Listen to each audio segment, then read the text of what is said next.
आणि आता एक मोठी बातमी चीनमधल्या एका संकटाची आता जगाला चिंता वाटू लागली आहे.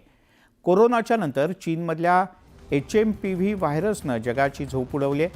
चीनच्या HMPV या व्हायरसनं भारतात सुद्धा धडक दिली आहे. कोरोनासारख्या महामारीवर संपूर्ण जगानं मात केल्यानंतर पुन्हा एकदा चीनमध्ये पसरलेल्या HMPV व्हायरसनं चिंतेचे ढग वाढले आहेत. भारतात आत्तापर्यंत असे 3 रुग्ण सापडले आहेत.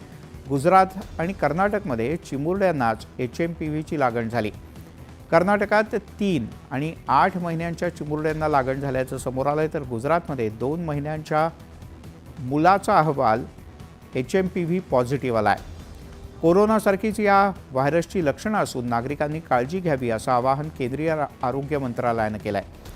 महाराष्ट्रात अद्याप HMPV या विषाणूचा एकही रुग्ण सापडलेला नाही, तरीही खबरदारीसाठी सरकारनं काही दिशानिर्देश जारी केले आहेत.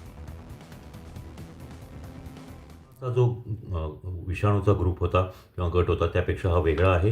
हा न्यूमोव्हिरिडी नावाच्या एका वेगळ्या गटामधला रेस्पिरेटरी सिन्सिशियल व्हायरस म्हणून जो RSV म्हणून ओळखला जातो त्या गटातला विषाणू आहे.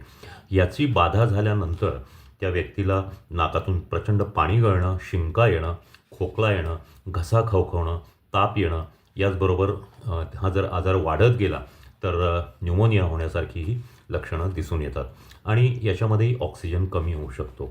परंतु हा तितका धोकादायक नाही. साधारणतः 5 ते 10 दिवसात हा आजार पूर्णपणे बरा होतो. व्यवस्थित विश्रांती आणि इतर काही औषधं तापाची किंवा इतर घेतली तर व्यक्ती बरी होऊ शकते.